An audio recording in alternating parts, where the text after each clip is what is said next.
The Nelson Mandela Foundation will today launch the special archive portal commemorating the 32nd anniversary of Madiba's release from prison.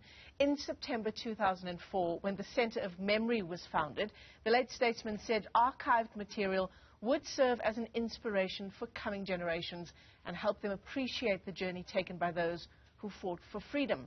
So let's unpack the story for you now. Razia Saleh is the Foundation's Director of Archive and Research.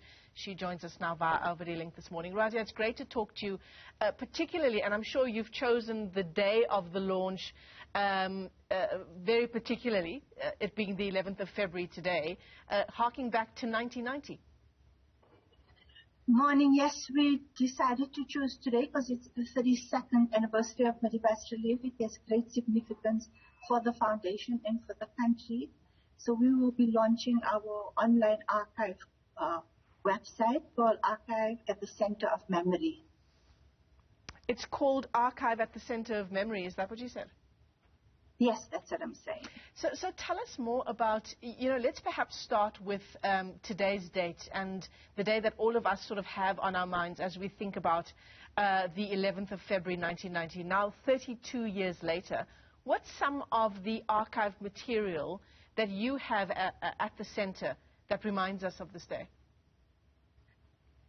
Madiba had an extensive archive, and I'm sure we all, those of us who are old enough remember the day that Madiba was released. We had a long wait, and then about 4:15, I think, he walked out of prison. So we would have his speech, his first ever speech that he made from the balcony at the City Hall in Cape Town, which now has a statue in its place. So the transcript of that speech, that very first public speech that Madiba made. And then we also have a document which lists all the things that Madiba had with him when he left prison. So it's an inventory in Afrikaans of the various things that he had with him, a surfboard, exercising weights, various other items. He had a surfboard with him? Yes, so Madiba had a pool at Victor Verster prison, so he wasn't, when he was moved to Victor Verster in December 1988, he was moved to a house, not a prison cell, and the house included a swimming pool, and Madiba insisted that he could swim, so he had a surfboard and he would walk across the length and breadth of the pool thinking he was swimming.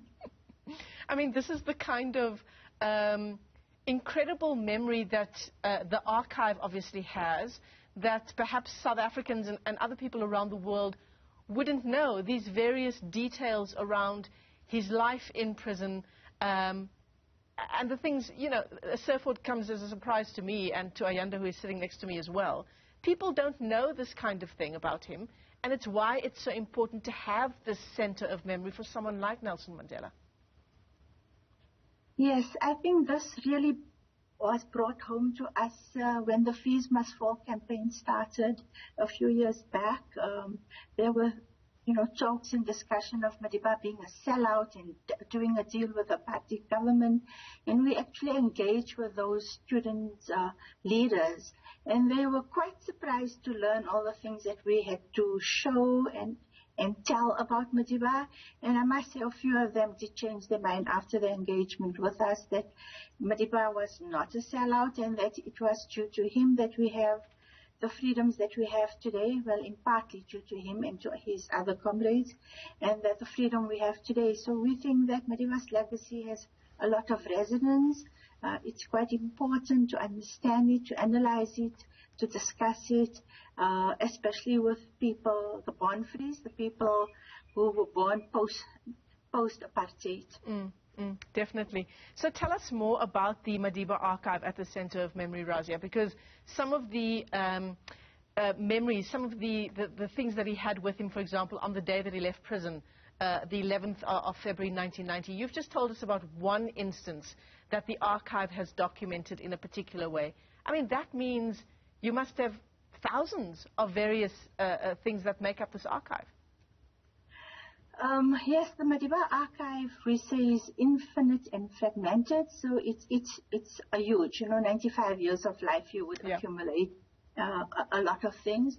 So when we formed the Center of Memory in 2004, we decided that we wouldn't bring everything under one roof, but we will collect what doesn't have a natural home anywhere else.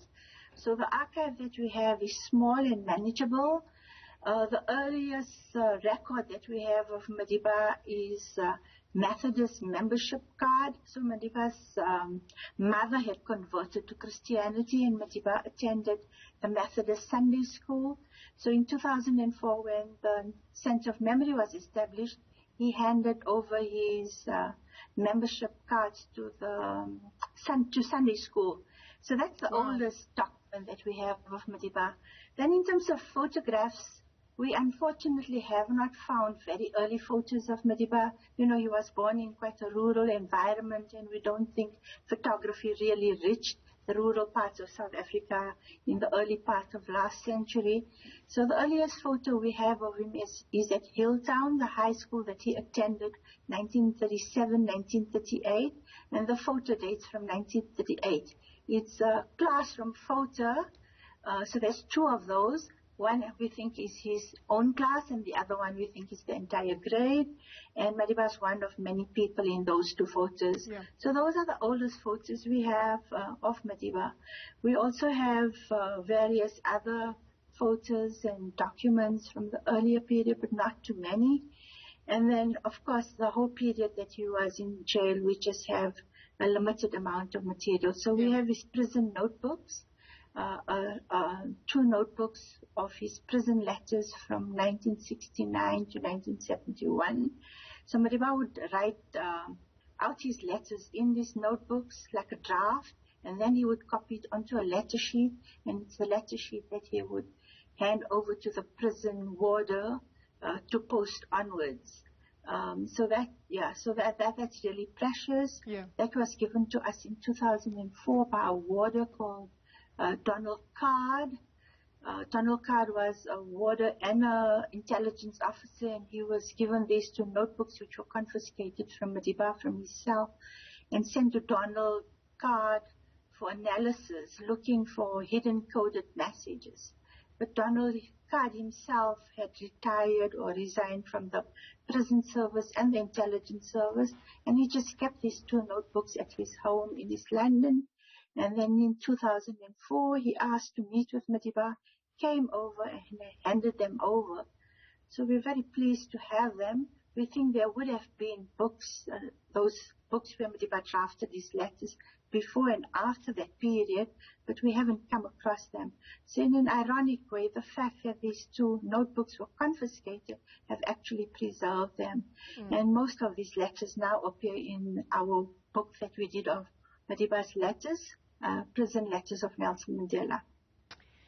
Just incredible. And as you say, Razia, a lot of the archive would have come in the way that you've just described, you know, from other people who may have had some of his possessions in their possession, and that's how the archive would have found them. But Madiba himself sounds like someone who also kept a lot of his belongings. I mean, for example, that Methodist card that you talked about, that was his Sunday school Methodist card that he still had in his possession. Do you know him to be someone who was like that, who kept important parts of his life, kept them safe?